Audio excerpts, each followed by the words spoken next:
Hi everyone, welcome back to our second session of the 8X Pixel 360 Virtual Expo and wishing all our viewers a very happy Wildlife Day.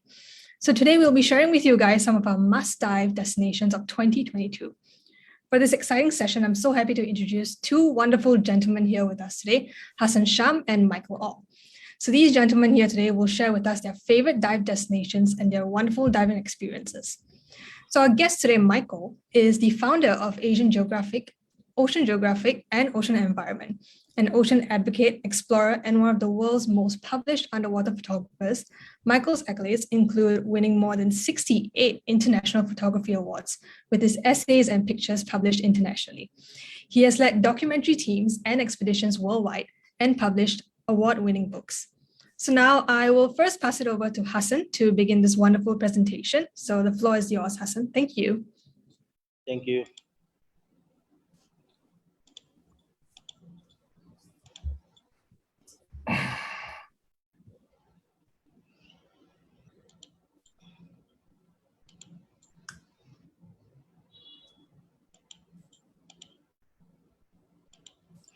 This is about Maldives, Discover Maldives.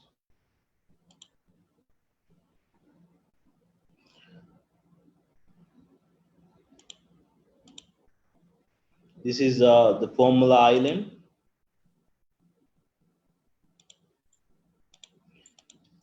This is a Formula Scuba Club and about something about Formula Scuba Club.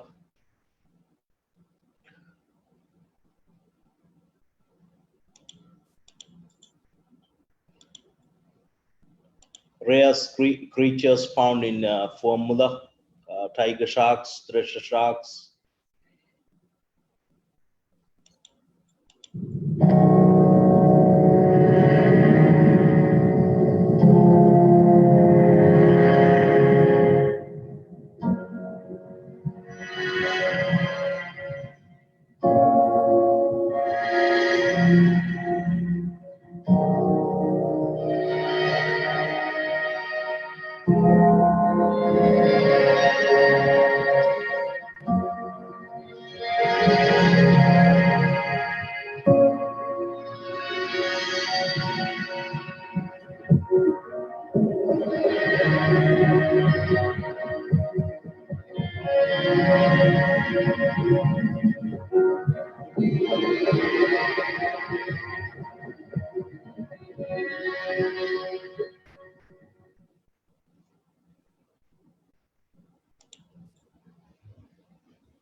This is about our second dive center located in southern Ariatoll, South Ari Dive.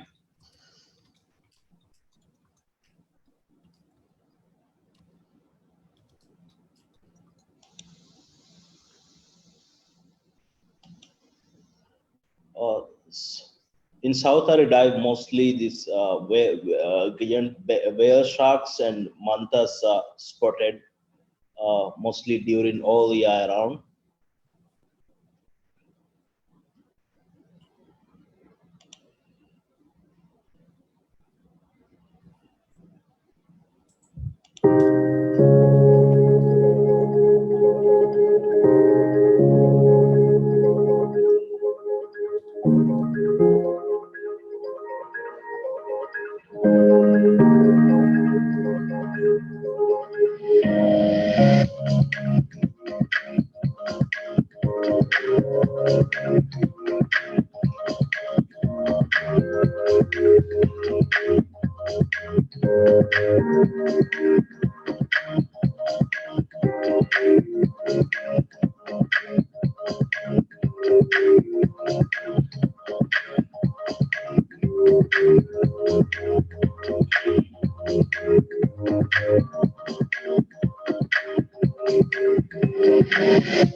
Thank you.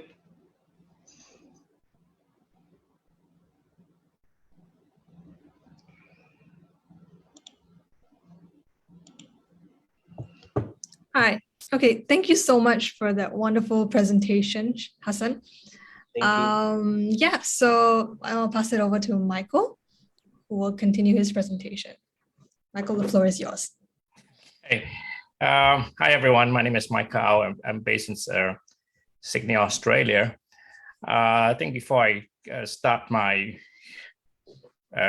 talk on Mexico, I'm glad that Maldives is being presented today. If not, my talk will be about the Maldives because I've been in the Maldives every year since 1995, and in fact last year I was in the Maldives 3 times last year, and I'm going again actually next week. So in my opinion, Maldives is one of the must-dive destination ever, bar none. In fact, one trip is not enough. To do the Maldives properly, you have to do 3 trips, because to make it easier, you break Maldives into the northern atoll, the center atoll, and the southern atolls. And I believe what Hassan have got just now, his video all from these southern atolls, from Fafumula and from Adu and Havadu. That's where I'm heading next week. This is the time.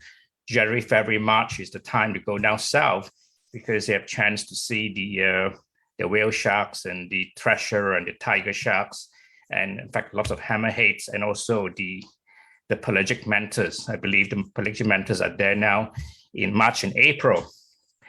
And then if you go to the Maldives, the most popular locations in the Maldives, which can go all year round, will be the Central Atoll, meaning the North Malay, South Malay, Ari, and also I couldn't remember the name of the atoll, where you have the long Great Golden Wall. And that is very popular because in any time when you do the Central Atolls, you will also see mantas and whale sharks as well, quite predictably, over in Ari. And in fact, they come to the back of your dive boat almost every night if your boat is stationed in Ari. And then we go in October, November, September, October, if you go to the northern atolls, mainly to Ra and to Ba, and that's where we first documented the congregation of 150 to 200 mantas at Ba atolls. I think we first seen that in 2001, but it only became popular in 2009, 2010. And now every year we hit over there in September, October. So if you have not dived the Maldives before, you should go there, make a point to go. There's many wonderful operators and resorts, so make your booking with them. So moving on, what I'm going to talk about today is Mexico, because I've been often asked where's the best place to dive in the world. It all depends when you ask me. So why I chose Mexico today is because last November, of course, not many places were open due to the pandemic. And I choose to go to Mexico because it's accessible and it's easy to get to. In fact, I don't even need to have a PCR test to get into Mexico anytime of last year. So I went in there in November. I spent nearly a month there, and I'm going to show you what I've done last year. So I'm going to share my screen, and then see whether you can see my screen up there. I'm going to make sure it's maximized. Okay. Can everyone see my screen on Destination Mexico? Just give me hands up. Oh, great. Okay. Now, I'm going to take you actually mainly to the Pacific side of Mexico, the Pacific Ocean side, and also the Sea of Cortez. So let me see if I can move on forward. Hang on, what have I done?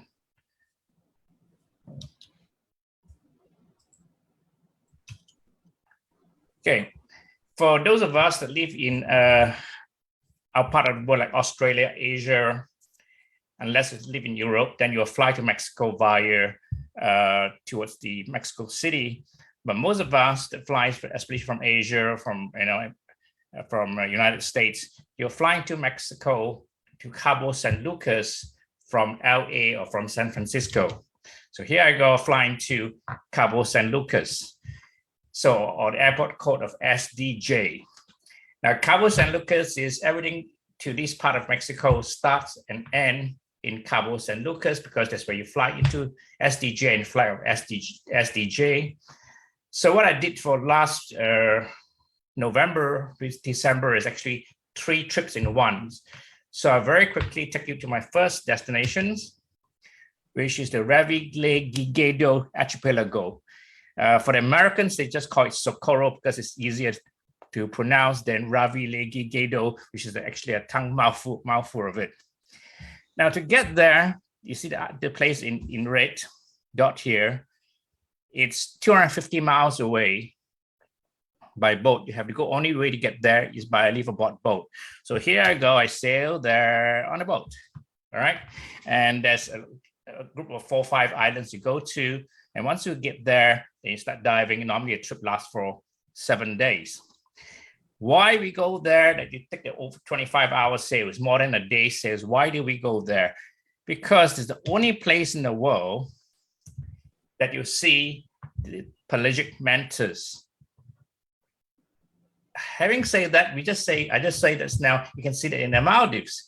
But here in the Socorro, you can see them predictably all times of the year, and they're always there. So this is the main island of Socorro. It's dynamic, and this shot is captured by a drone shot.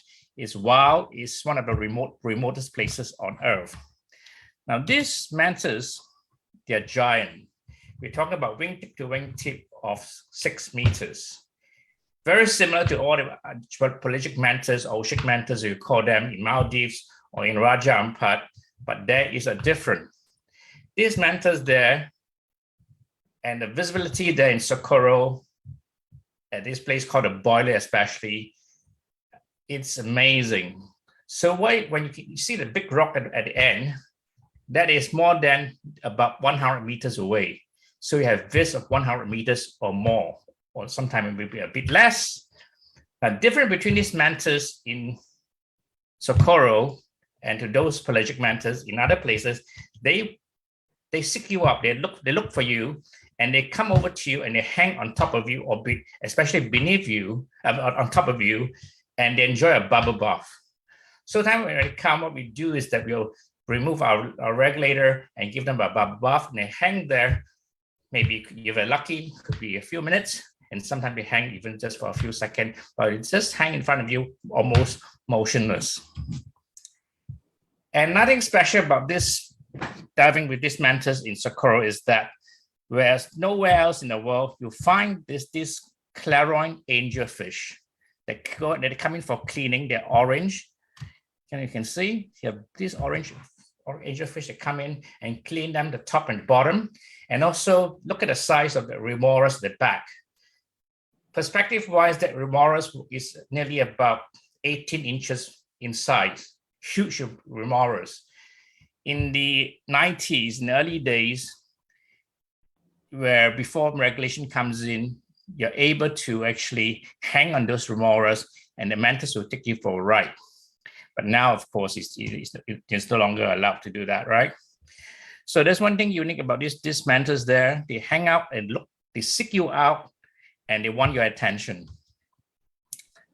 I think special about Socorro is the hammerheads. In my November trip, I was there for 7 days. And we have hammerheads on almost every dive. And we do about 3 to 4 dives a day, usually 2 dives in the morning, 2 dives in the afternoon. And almost every dive, we get to see the hammerheads. And also the dolphins. Now, there's also one place in the world that dolphins comes to you. You don't have to chase after them. So I have a short video clip here. It's only about a minute or so. You can see how the dolphin interact with you.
Now, you notice that the dolphin was right in front of me. Most other divers will give them a tummy rub. Why he does it is that he wants your attention. He wants you to reach out to touch them and to give them a rub. And that's why he's staying in front of me for such a long time. This footage is actually raw footage, low res of the raw footage. It has not been modified at all. So it's not slow motion. It is what it is, okay? And that's one thing very unique about Socorro. Okay, next destination, I'm going to La Paz. Again, the trip to La Paz starts from Cabo San Lucas. And this time is a car ride of 2.5 hours from Cabo San Lucas to La Paz. So here I go driving a car to La Paz. Now, what's so special about La Paz? Why people go to La Paz? Is because they want to go to Los Isototles for the sea lion. It's a colony of sea lions there that they're all year round. We're talking about colonies of 400-500 sea lions. Now, the best time, certain time of the year that sanctuary is closed because they want to give time for the sea lions to mate. So the season actually opens from, if I'm not wrong, from late August to, I don't know, maybe to May. So it's closed for 2-3 months a year. The best time to go is actually as I go into the colony from La Paz. It's a day trip, about an hour or so by speedboats to the colony. The best time to go, in my opinion, is October, November, because the sea lions give up about July or so. And by the time you go in October, November, the pups will be bigger and more willing to interact with you. So this is what is like La Paz there, one of the main rocks. You have sea lions right in front of you. The young pups are more playful. The female don't really want to know you, and the male will chase you away if you get too close. So the sea lions want to interact with mainly the young puppies, the young pups, the young cubs. So you find them resting on the rock, you find them swimming around you, and I can stay there the whole day, playing with them or interacting with them. So this November, we are very lucky. We are there. There was tons and tons of bait fish around, and you see them sea lions swimming to these bait fish, or sardine as they call them, but they're not really bait. They don't really feed on this small little bait fish. They just swim around them and just mess around with them. And once in a while, you get this young male coming to shoo you away. And when you get this male, they actually tell you, that's your line. You don't cross the line, because you can get bitten, especially with the male, because they're there to protect the female. Now, the interacting with these sea lions, they are very playful and they're very naughty, and they'll bite you, but they don't really draw blood. They just want to play with you. They'll bite your hose, your arm, your strokes, your camera, everything. So here is a couple of pictures taken by my friend Hannes, and they'll come and interact with you. You can have them right in front of your lens. They'll bite your strobe, they'll bite you, and they also want to bite your hair as well. So after a couple of days, I decided to put on a hood, because after a few days of them chewing my hair, and they still chew on you even if I have a hood. So this guy is there trying to take away my hood. And snorkel is a no-no, because if you wear a snorkel, you can be sure you lose the snorkel within the first hour, because they come and pull your mask and pull your snorkel away, and you lose your mask and the snorkel at the same time. So there's one place you do not want to wear a snorkel. So that's La Paz. Now, in the same bay as well of La Paz, especially in October, November, December, you can see whale sharks as well.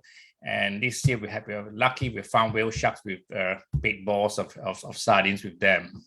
So there's something you can do on your off day from the sea lions. Moving on, the last place we're going to look at is Magdalena Bay. This is one place in the world that you can interact with marlins. Marlin is the third fastest fish in the world. You can speed up to about 60, 70 miles per hour. As one place you can predictably see them and interact with them when they feed on the sardines. A lot of people have been going there for maybe 9, 10 years or so, but not many people talk about it. For whatever reason, it's not that hard to get to, but it's easily accessible again. So again, I start my trip from Cabo San Lucas, where everything starts from there. So here I go. It's a 5 hours drive over to Magdalena Bay. We stay at a place called Porto San Carlos. It's a very small town. It's only got 2 restaurants, 2 hotels, and you don't even have an ATM. So we stay there, and every morning you take a speedboat out into the East Pacific Oceans, and it's a very, very long day.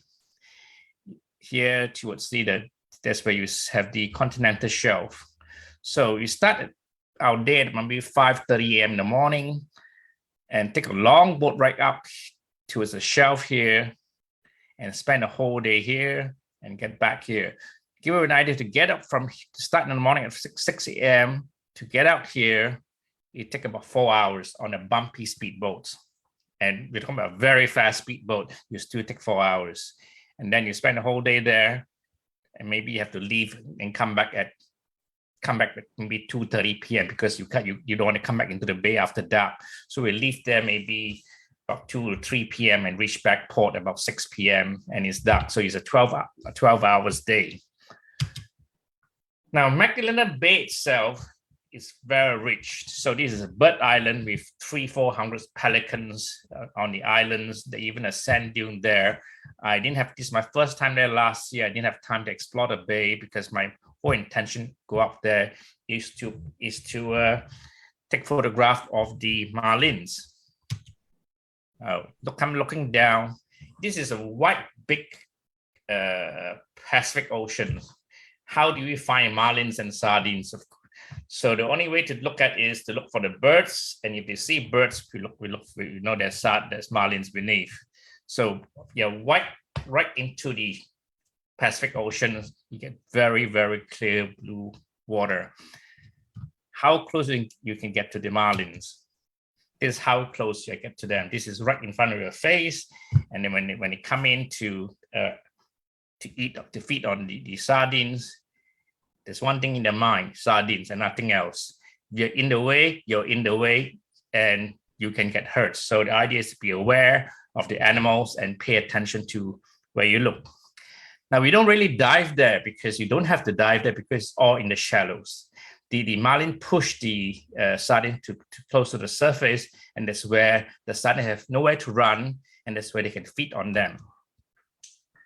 Now, this picture show you these sardines come in so quickly.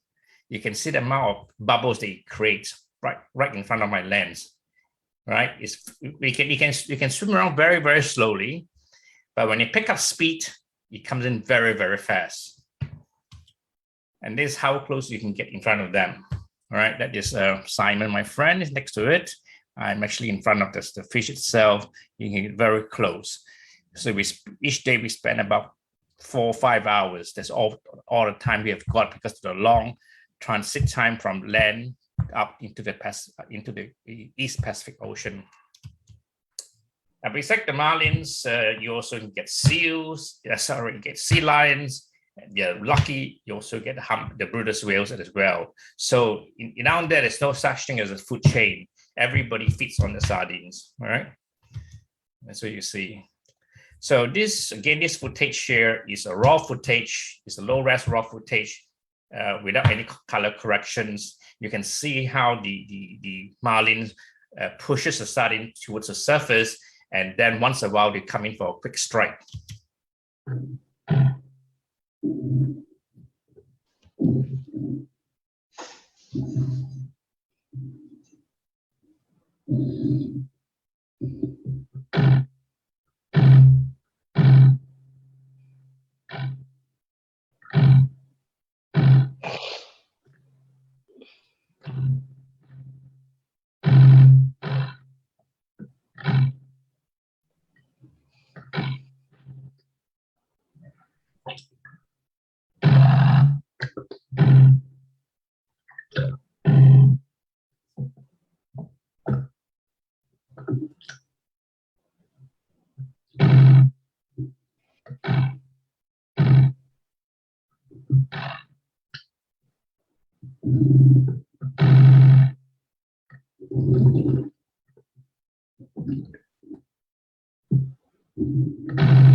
All right, that's all I've got.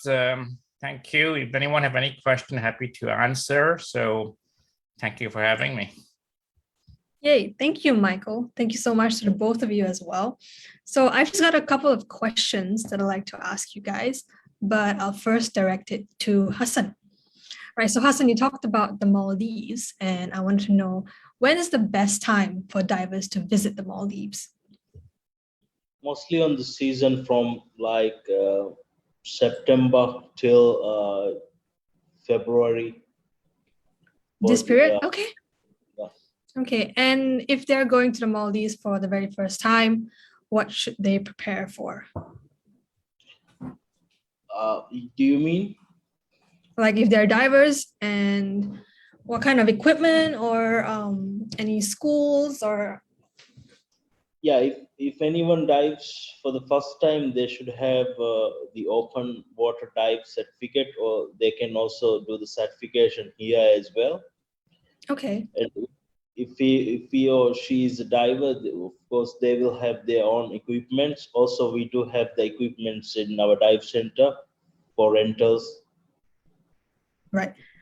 And let's say, is the Maldives waters suitable for all kinds of divers from different disciplines, or only? Yes, it's suitable for all kinds of divers. Yeah. Okay. Okay, great. Thank you so much, Hassan. So yeah, Michael. Hi. Hi. Okay, so now the same questions go for you. When is the best time to visit Mexico? As I mentioned during the for the area I'm going that goes to off Cabo, Socorro you can go from any time from November to May. The Okay. peak, most people like to go in February and March because of the whales and whale sharks. I personally like to go in November because of the visibility. You can also go in May because there's big balls. So November to May. La Paz, like I mentioned before, the best time to go because of the pub is anytime from September to December. And Right. then for Magdalena Bay, it's a very short window of season from October to December. Okay, that's good. So different areas have different times. Exactly. Yeah. And are these areas suitable for all kinds of divers? For Socorro, it's best for you to be an advanced diver because you're up in the middle of nowhere. You should have at least 50 dives of you, and most of the dives are up again in open oceans. And then you have to be aware of your buoyancy, and you can't go too deep. Correct. But La Paz, from beginners, even you don't even have to be a diver for La Paz because you don't have to dive. You can just interact with the sea line on the surface. Magdalena Bay, because of the nature of that of the interactions, you don't have to be a diver, but you have to be an ocean person because you're swimming in an open ocean. There's no land is nowhere near to you. You can't see land at all. So you have to be very comfortable in an open ocean area. Okay. And when you're diving, is there like a certain depth that people can actually see these animals? Socorro, you don't have to go very deep. No doubt you can go very deep in Socorro because you're talking about seamount. But most of the dive in Socorro is about 25 meters or less. And of course, La Paz is always near the surface, and so is Magdalena Bay is all near the surface, so it's very easy. Okay. And you've showed wonderful videos of diving with really large animals, right? So are there any tips that you like to share with divers? The animals are large themselves, so you don't have to get very close. It's not like shooting a little blennies or gobies. They had to, right in front of you. So you can stay far away. I've always tell my people that travel with me, the closer you get, the greater the risk. So you stay further away, the less risk, because the animal are not there for you not there for you. The animal are there to eat. So if you stay further away and watch the show, it's a great show. So you don't have you enjoy it, but you want to get pictures, you have to get close. You assume the risk. Yeah, but for yourself, was it intimidating diving with these big animals for the very first time? There's always be you have to be careful. You have to know your animals. You have to watch the animal, keep your eyes on an animal and pay attention to them. So I don't think fear is the word. I think it's more of you have to know what you're doing and pay attention to the animal. Right. Okay. Well, that's about it for the two of you. Thank you so much, gentlemen, for taking your time today and sharing with us both your favorite dive destinations, both Maldives and Mexico. For our viewers out there, I hope you've taken notes because I certainly have. And I really hope the borders open up soon so that I can look forward to meeting you guys in person at the 8X show in June this year. I'm in Singapore. Yeah. Okay. See you in Singapore. Yep. Okay, so for our audiences, if you guys have any questions, feel free to drop them in the comments below and we'll try our best to answer them. Stay tuned for the next session happening shortly, the dive training sessions. And thank you so much once again, gentlemen, for your time today and see you soon. Thank you. Bye, guys. Thank you. Bye. Cheers.